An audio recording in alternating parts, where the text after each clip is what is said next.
أعوذ بالله من الشيطان الرجيم بسم الله الرحمن الرحيم الحمد لله رب العالمين الصلاة والسلام على رسول الله محمد وعلى آله وصحبه أجمعين السلام عليكم ورحمة الله وبركاته Hayırlı günler. Allah subhanahu teala hayırlı turmuşlar nasip eylesin. Şimdi Allah Teala'nın Kur'an-ı Kerim'deki şu ayetin hemen isket düşürəbiz. Euzu billahi mineşşeytanirracim. Ya eyyühellezine amenu isbiru ve sabiru ve rabitu vettakullaha leallekum tuflihun. Ey iman getirgen bendeler sabır bulunuz. Sabırlık bilen yürügüz.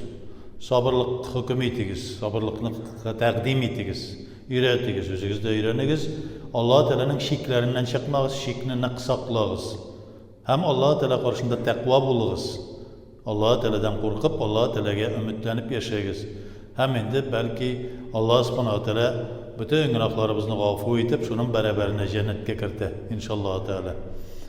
Evet İslamiyet'ten devam ederiz. Yani biz makruhların, müfsitlerin ötken edik. Olda bulsa qaysı hareketlerimiz nindi derecedeki bulgan işlerimiz namazımızı buza soňgusunu söyleşken edik. Bir de indi namazda mubah bulgan işler. Yani yarıtırgan işler diýip aýdyk. Buzmaytırgan, makruh bulmagan işler. Ol da bulsa birinçisinde elbette iriksizden yutkürüp koyuyor, hem tüşkürüp koyuyor. Mesela kimdir aýtýar yutkursam, tüşkürsem namaz bozulmaymy diýip.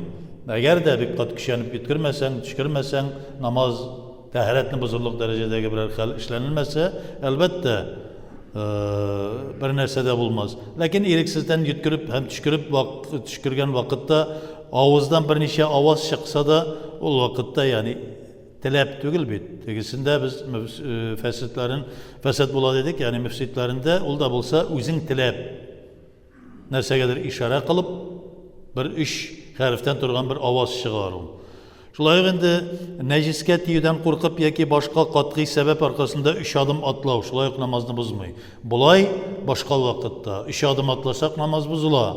Lakin endi nejiske basudan korkup yoki boshqa türlü şunday bir sebep çıktı ise şul sebepten 3 adım ketdin ise şul sebep beraberinde o vaqtda elbette namaz buzulmay.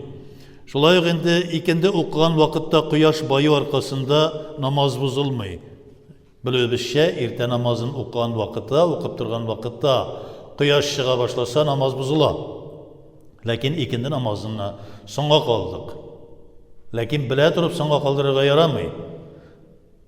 Özüň tilep, niyetlep soňa kaldırıp quyosh bayam dep turgan vakitte kaldırıp okusan elbette makruh. Yaramaymy diýik, makruh. Kengeş etilmey. Lakin endi sen soňa kaldyň da ölgüreyim deyip okuyorsun da hem şul vakitte quyosh baya başladıysa bu vakitte namaz bozulama yok mu degen elbette bozulmuyor. Okup bitiresin. İkincisi namaz okuyan vakitte yılan şağı ihtimali bulsa, yılan kelip çıktı. Göz kırığı bilen görüp aldın. Ya ki onu mesela ol şağarga, ya ki bir şayan, skorpion deyip aytygindi. Eğer şaksa öterge de mümkün, Allah saklasın. O vakitte namazını bozmuşya, onu ötürü ruhsat etiler. Yani namazdan çıkmayız, selam da vermeyiz, şunu ötürebiz, ola bir kitabız mı, eşikmen de birer kural bilen mi, hem namazımızın devam etiriz şundan sonra. Bu vakitte bu namazını bozmayın. Hanefi mezhebi boyunca bizden şulay belgilengen, başka mezhepler boyunca da şulay. Orundan kozgalıp yılanını yok ettiği için tayak alıp gelgende, kökrek kıbla tarafından avuşsa da namaz bozulmay. Bizden bilemiz bit kökrek namaz okuyan vakitte kökregimiz kıbla tarafından avuşsa o vakitte namaz müfsid. Yani namazın müfsidi bu. Namaz bozula, fesat bula. Lakin yılan ötürege yoki şayan ötürege sana zarar ketire turgan bir şuşunday narsani ötürege, haşeretni ötürür için tayak alıp kelem degende kıbladan kökregin burulsa da avuşsa da o vakitte namaz bozulmay. Hem indi yılanını ötergeç toktap kalgan orundan namazını devam edip okup bitirirge gerek bulan. Şolay yoktağın bir mübakı var, namaz okuşu aldığından onun közü düşerlik yerden uzup ketü mekruh.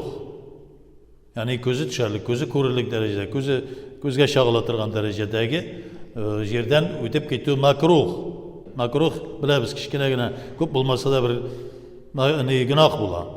Намаз оқушы алдынан бірәу узып ките башласа, аңа намазда икәнлегін білдіру үшін бір мәртебе тамақ қыру яки бір тапқыр Субханалла деп әйту дә рөхсәт ителә. Мәсәлән, сенің алдан үтмәкче була, Субханалла яки тамақ қырып қоясың. Ол енді кетмәсін үшін, бұзмасын үшін. Бұның көндә намазны бұзушылар бек көп. Өзләрінің намазларын ona намаз санап, қалған кішілерінің намазларын иқтибарсыз қалдыралар. Пeygamberimiz Aleyhisselam'ın әйткән сөзі бар. Ол да болса, намаз оқушы кішінің алдынан өтіп кетуіне қарағанда 40 жыл утлы көмір үстінде басып тұруын хайырлырак дейді. Шоның кебек. Çünkü kişinin namazın buzdun ise cevap veresin onun için kıyamet meydanında. O şunun beraberinde senin ecir sevaplarını alasın. Alaşak. Şolay öğünde namaz okuşu aldığından uzuşular günahlı bulmasınlar için perde yani sütre koyula. Bir nerse o sünnetten sanala bir arşın uzunluğunda. Hem bir parmak kengliğinde bulgan tayak da perde için yarı. Ondan kim bulsa yaramay. Bir arşın hem indi bir parmak şu kalınlığında. Karşına koydun ise şunun aldığından ötse bu sitra bular. Yani o da bulsa senin namazını bozmaz hem kişiler de günahlı bulmaz. Şulay indi kişi ötüp gider derecede. Mesela bir vakitte kişi kirip kire meştkede hem meclisin ortasına basıp okuyor. Bunda okup bitirmeyen kişiler bula teginden de çıkalmıyor. Ya ki neyine en artka basa da teginde divarga, istinaga tirele de istinadan artından da ötüp bulmay, başka yerden de ötüp bulmay turgan bir galamet bula. Bu işrakta ul namaz okuşu özü de günahlı bula. Çünkü ol görüp durdu. Bunda çıkartırgan kişiler bula şağı ikenliğin. Şuna göre bir şamalıysın. Ya ki sitra koyup oku, sumkanını koy. Şunun gibi. Ya ki bürününü koy, Peygamberimiz Aleyhisselam'ına şalmasını koy, bozulmasını için birsinde. Başından bir tapkır hadisi kiler. Bir tapkır şunda Peygamberimiz Aleyhisselam baş giyimsiz okudu namazın. Ne için? Aldığından bir hayvan ötüp gidip bozmasın için. Alıp sitra ettirip koy, şalmasın. Hemen de şunun gibi bu kişilerde eğer de bile durup namazın kayır üteşekler, bozaşaklar o vakitte bir sitra koyurga teyişli, ya ki indi kişinikin bozmaz için, kişi günahsız bulmaz için bir şamalap bir normal derecedeki bir orunu sayılarga teyiş bula namaz okuğanda. Şulayık indi namaz okutuşu imam altında perde bulsa, ona uyup okuşular için perde koyu gerek mi? Mesela cemaat namazı okılgan vakitte imamın aldından ötmegen şirakta, teginde songa kalan kişiler kilerler iken, artta kardeşlerimiz otura, abzilarımız, babaylarımız, alarnakı bozula mı degende, yok imam aldından ötmegen bulsa, alarnakı bozulmuyor. Çünkü mühime imam aldından ötmesin. İmam aldından ötse o vakitte yaramaz. İmam aldında sitra bulurga teyiş. Lakin bunda bizden indi mihrapta okuğuna göre ol mesele жеңілірек. Шулай тағын бір vakı бар, imam namazda yalgışa başlasa, uyup okuşlar tamak kırıp, yaki Subhanallah deyip eytip, yalgışkanlığın imamga anlatırga teyiş bulalar. Mesela imam yalgıştı ise, Subhanallah deyip eytip koya, yaki tamak kıra, katın kız bulsa indi, kul arkasına soğup ala, kul şabı ala yani, bir tapkır. Katın kız tavuş çıkarıga yaramıyor, tamak kırıga yaramıyor, Subhanallah deyip eytirge yaramıyor, kol şaba, bir kolunun uşu bilen ikinci kolunun arkasına suğa. Tege bulay alkışlar kebek kol alkışlap durmuyor, kol arkasına suğa. İştilirlik ettirip. Şulay endi namaz okuğanda ihtiyarsız taharati bozulgan kişiге ihtiyarsız, özü tilep tügül, yalgış bozulgan, taharati bozulgan kişiге namazın bozmayşa taharat yanartı tiyişli, lakin bu vakitte söyleşirge hem nindi de bulsa başka türlü bir iş başkarırga yaramıyor. Taharatı bozuldu, söyleşmişe başka kişilerin itkerişin yaki burnun tuta, yaki ağzın kaplap, şolay ol indi barıp taharat alıp, şundan sonra işte Беркем белән аралашмый, сөйләшмий, башка төрле эшкә катышмый, тәһарәт ала торган җиргә тәһарәтен ала да, һәм инде бу вакытта күкрәге кыйбладан авышуы аның намазын бозмый, шул тәһарәтен алып, яңадан калган җиреннән дәвам итеп намазын укып бетерә. Укып бетерергә кирәк була. Ләкин инде яңадан башлап укысаң ярыймы соң дигәндә, ярый, әлбәттә яңадан башлап укысаң да ярый да, ләкин каза булуы да мөмкин. Чөнки моннан чыктың исә, укып бетермичә сәлам биреп чыктың исә, казага кала. Ансы да бар. Бу чиракта тәһарәтне алдың да, шушы намазны бетердең. Шулай ук тагын бер нәрсә бар, имам булган кешенең тәһарәте бузылган чиракта, аңа артында уеп укый торган бер кешене янына тартып китерергә һәм үзе урынына имам булып укытырга ишарә итәргә кирәк була. Шуннан соң гына ул тәһарәтен яңартырга чыгып китә ала. Имамны алыштырган кеше калган рөкүннәрне укытып намазны тәмамлый. Әүвәлге имам шу тәһарәт яңарткач намазын ялгыз гына бер үзе укыганда кебек тәмамлый. Һәм инде шуңа күрә без әйтәбез, мәсәлән, кайбер кешеләр әлбәттә әҗр савап алырга тырышалар. Әле гомердә бу мәчеткә беренче тапкыр килгән кеше була, иң беренче алга сафка килеп утыра, анарга әйтәбез, монда имам утыра, имамнар яки мәзиннәр утыра. Ул имамның артында басып тора торган яки белгән шушы картлар, абзыйлар, мөтәвәлиләр утыралар монда дигәч, бу нәрсә заказать ителгән урынмы тегеләй булаймы дип скандал чыгарырга тырышалар. Юк, син килеп кирдең, сине белмиләр. Син намаз укыта беләсеңме? Имамның ишарәләрен аңлыйсыңмы?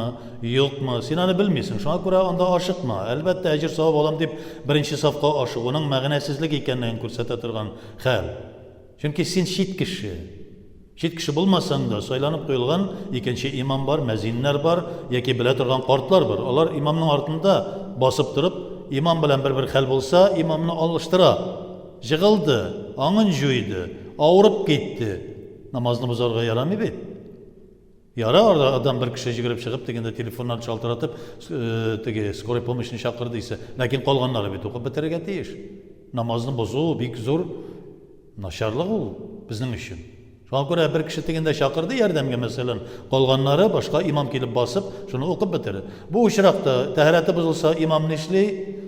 Бурнын тота, бурнын канаган сурәттә һәм артында кешегә яки ишарат кыла, яки нитә рукукта калган булса, теге кешеләр рукукта килә, инде кыямдат була торган булса, кыямда килеп, кыямнан дәвам итә, яки килеп сәҗдәдән дәвам итә. Сәҗдәдә калган булса, сәҗдәдә тәһарәте бозылган булса. Шуның кебек нәрсә. Ягъни намаз әлбәттә теге кабатлап әйтәм, кайбер кешеләр киләләр дә, бу Аллаһ Тәала йорты, теләде кояш басам, теләде коян итәм. Юк. Намазның тәртибе бар. Шын теге хакыйкатан хасатан артында имамның яки аны алмаштырылып дәрәҗәдәге имам, мәзин яки белгән бер мөтәвәли бер карт басып тора яки бер җигет басып тора.